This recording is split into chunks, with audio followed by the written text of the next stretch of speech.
India तो सबका हिस्सा है। इंडिया तो चाइनीज के साथ भी काम कर रहा है, वो G20 में भी है, वो SCO में भी है। इंडिया 75 साल बाद G20 जो है उसको होस्ट कर रहा है, और हम 75 साल इस बात में गुजार दिए हैं कि आर्मी चीफ किन्ने लाना तो किन्ने नहीं लाना। और इंडिया ने, आपको पता है, डेलिबरेटली 2023 लिया उन्होंने, just to give a message to the world कि 75 साल बाद G20 जो है वो हमारे पास आ रही है। मिसाल ये है कि जब उन्होंने इंडिया को कहा कि आप रूस के साथ डील ना करें, उनका सिर्फ एक प्रोग्राम था IMF के साथ, और $560 बिलियन उनके पास फॉरेन एक्सचेंज रिजर्व पड़ा हुआ था। आपने देखा कि मैं उड़ के पैदा सी उस साफी नूं। So why are you putting your words into my mouth? Why should I look at the world through your lens, through your eyes? देखिए, इंडिया इसका फायदा उठाएगा और पाकिस्तान पीछे रह जाएगा कि पाकिस्तान के नेबर इंडिया में सारी ग्लोबल इंटरनेशनल कम्युनिटी आ रही है, जो इंडिया के कहने पे आ रही है। वो इंडिया के फ्रेंड्स हैं, वो इंडिया की इकोनॉमिक पावर को समझ बैठे हैं।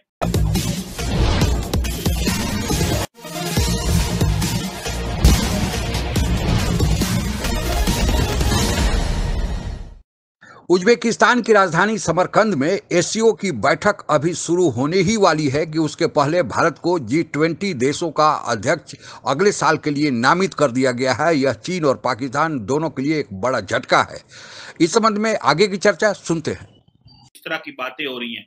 इंडिया 75 साल बाद G20 जो है उसको होस्ट कर रहा है, और हम 75 साल इस बात में गुजार दिए हैं कि आर्मी चीफ किन्ने लाना तो किन्ने नहीं लाना। फाड़ लो इन्होंने, सियासतदानों ने हमारी जो है ना। और सबसे बढ़ के जो इंडिया जिसका फायदा उठा रहा है, देखिए, इंडिया इसका फायदा उठाएगा और पाकिस्तान पीछे रह जाएगा कि पाकिस्तान के नेबर इंडिया में सारी ग्लोबल इंटरनेशनल कम्युनिटी आ रही है, जो इंडिया के कहने पे आ रही है। वो इंडिया के फ्रेंड्स हैं, वो इंडिया की इकोनॉमिक पावर को समझ बैठे हैं, और वो बात करेंगे डिजिटल इंफ्रास्ट्रक्चर। वो बात करेंगे जी कि डेवलपमेंट जो है वो टेक बेस्ड डेवलपमेंट, यानी कि टेक एनेबल्ड डेवलपमेंट है, वो किस तरह करनी है। और वो किसमें, सिर्फ IT नहीं, हेल्थ को किस तरह टेक्नोलॉजी से लिंक करना है, एग्रीकल्चर को किस तरह डिजिटाइजेशन एंड टेक्नोलॉजी से लिंक करना है, तालीम को किस तरह, जो एजुकेशन को किस तरह लिंक करना है, फिर आगे जो फूड सिक्योरिटी के मसले आ रहे हैं। सो इंडिया पूरी की पूरी जो G20 है उसके साथ इन इश्यूज पे बात कर रहा है, और पाकिस्तान जाके सऊदी अरब कहता है कि $2 अरब दे दो तो साल कटा दो। UAE जाके कह रहा है $3 अरब दे दो तो साल कटा दो। सऊदी अरब जाके कहता है $3 अरब दे दो तो साल कटा दो। That is what the difference of the agenda in both the countries. ये बड़ी अहम बातें हैं। दुख होता है अपनी लीडरशिप को देख। मिसाल ये है कि जब उन्होंने इंडिया को कहा कि आप रूस के साथ डील ना करें, उनका सिर्फ एक प्रोग्राम था IMF के साथ, और $560 बिलियन उनके पास फॉरेन एक्सचेंज रिजर्व पड़ा हुआ था। आपने देखा कि मैं उड़ के पैदा सी उस साफी नूं। So why are you putting your words into my mouth? Why should I look at the world through your lens, through your eyes? मेरे इंडिया, उसने कहा मेरे इंडिया, मैंने को ढूंढा ये कौन है यार। BJP तो जो जमात है, और जो मोदी साहब, वो आप तो जानते ही हैं, हम तनकीद उनसे करते हैं। और मैं वो बंदा कि तू कट के ले आंदा जे, वो उनकी फॉरेन सर्विस का बंदा था। अच्छा। तो मोदी को भी इतनी अकल थी कि यार बंदा केड़ा लाना है। अच्छा, अब उसने क्या कहा, उसने कहा आप क्यों समझते हैं कि आपके मसाइल हमारे मसाइल हैं, पैसे ले लेते हैं तो वो हो जाते हैं। मेरा सवाल ये कि हम अपने पांव पे क्यों नहीं खड़े होते? सवाल ये है। मैं डॉक्टर इशफाक हसन खान को कोट करके यहाँ से निकलता हूँ। उन्होंने पुल एंड पुश की बात की। उनके गमाश्ते यहाँ बैठे होते हैं, जो हुक्मरान को आके बताते हैं उधर जाना बड़ा जरूरी है, कि यहाँ से पुश करते हैं। तुम्हारे कोई वाली वारस नहीं, हमारी कोई रियासत नहीं। नहीं, इस तरह हम तो अपने निजी धंधे कर रहे होते हैं। और इंडिया ने, आपको पता है, डेलिबरेटली 2023 लिया उन्होंने, just to give a message to the world कि 75 साल बाद G20 जो है वो हमारे पास आ रही है।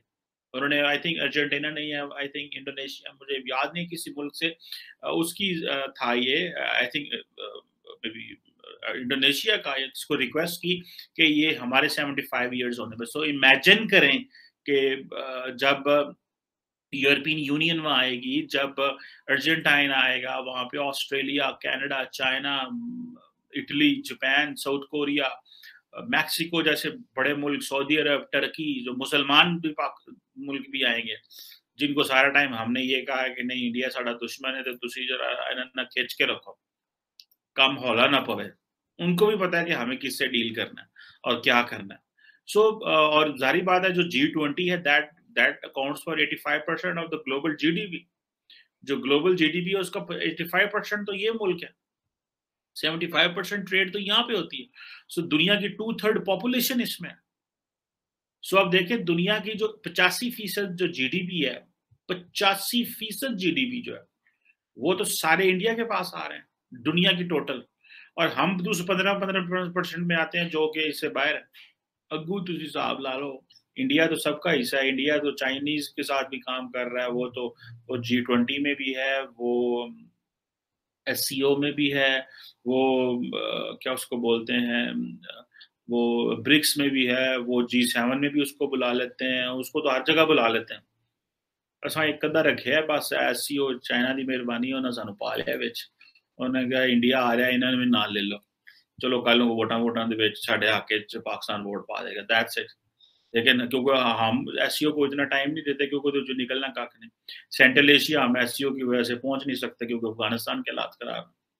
और जो जब SCO के फॉरेन मिनिस्टर्स इस्लामाबाद बैठे हुए थे, जब दुनिया सारी मुस्लिम वर्ल्ड के फॉरेन मिनिस्टर इस्लामाबाद बैठे हुए थे, सारे सेंट्रल एशिया के फॉरेन मिनिस्टर इंडिया बैठे हुए उनसे बात कर रहे थे कि अफगानिस्तान के बारे में क्या करना। वैसे तो भारत की अर्थव्यवस्था पहले से ही अपने रफ्तार पर चल रही थी और वर्ल्ड बैंक और IMF ने कहा था कि इस महामारी से उबरने के बाद भारत की अर्थव्यवस्था दुनिया में सबसे तेज गति से ऊपर जाने वाली अर्थव्यवस्था बन गई है। जहां एक और दुनिया की सबसे उच्चतम स्थान पर स्थापित अमेरिका और चीन की अर्थव्यवस्था करीब 2% के आसपास ऊपर की ओर जा रही है। भारत 13.5% के रफ्तार से GDP के हिसाब से ऊपर की ओर जा रहा है और यही कारण है कि भारत ने अब UK को पछाड़कर विश्व में 5वां आर्थिक महाशक्ति बनने का अपना सपना पूरा कर लिया है। लेकिन भारत यहीं रुकने वाला नहीं है। अगर वर्ल्ड बैंक और IMF की माने तो भारत अगले 3-4 सालों में विश्व की तीसरी बड़ी अर्थव्यवस्था बन जाएगा। आज अगर ऊपर से देखें तो अमेरिका पहले स्थान पर, चीन दूसरे स्थान पर, जापान तीसरे स्थान पर, जर्मनी चौथे स्थान पर और भारत 5वें स्थान पर है। लेकिन जर्मनी की अर्थव्यवस्था रूस यूक्रेन युद्ध के कारण सबसे ज़्यादा प्रभावित हो रही है, क्योंकि रूस से ही जर्मनी में तेल और गैस जाता है। क्योंकि रूस ने जर्मनी को तेल और गैस देने का जो अपना 2 पाइपलाइन था उसमें से एक पाइपलाइन बंद कर दिया है, जिससे जर्मनी की अर्थव्यवस्था बुरी तरह चरमरा गई है। क्योंकि वहाँ से जो रूस से तेल और गैस आते थे उसी से जर्मनी में ऊर्जा की उत्पत्ति होती थी और ऊर्जा ही पूरे जर्मनी के विकास का एक मूल आधार है। इसके बाद जो जापान की जहाँ तक आर्थिक अवस्था का सवाल है, जापान को भी भारत अब पीछा छोड़ने वाला है, क्योंकि जापान अब चीन के डर से अपने रक्षा पर बहुत ज़्यादा खर्च करने वाला है। कि पहले वह जापान अमेरिका पर आधारित था, लेकिन अब जापान भी अपनी एक फौज बनाने की सोच रहा है। इन सारे कारणों को अगर देख लिया जाए और फिर अर्थव्यवस्था के रफ्तार को देखा जाए तो भारत दुनिया में अब तीसरी अर्थव्यवस्था बनने के बड़ी करीब पहुंच गया है। और यही कारण है कि दुनिया के जितने भी बड़े देश हैं वे भारत के साथ द्विपक्षीय फ्री ट्रेड एग्रीमेंट कर रहे हैं और भारत उनके साथ अपने शर्तों पर निर्णय ले रहा है और ट्रेड एग्रीमेंट कर रहा है।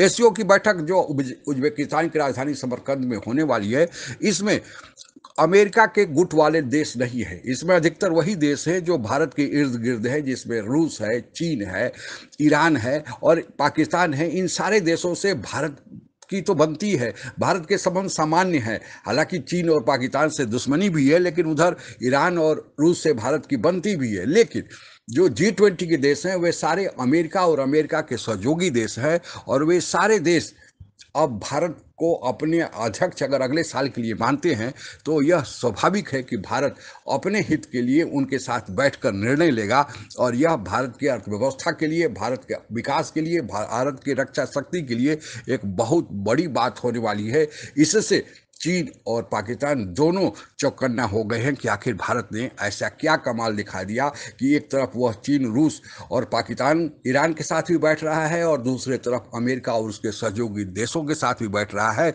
और भारत को दोनों संगठनों में उतना ही महत्व दिया जा रहा है।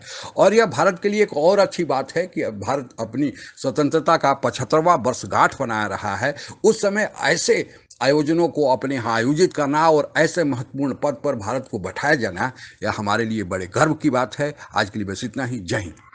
आप अगर हमसे जुड़ा रहना चाहते हैं तो कृपया मेरे चैनल को सब्सक्राइब करें तथा बेल आइकन भी दबा दें ताकि नई वीडियो की जानकारी तुरंत आप तक पहुंच जाए। धन्यवाद। जय हिंद।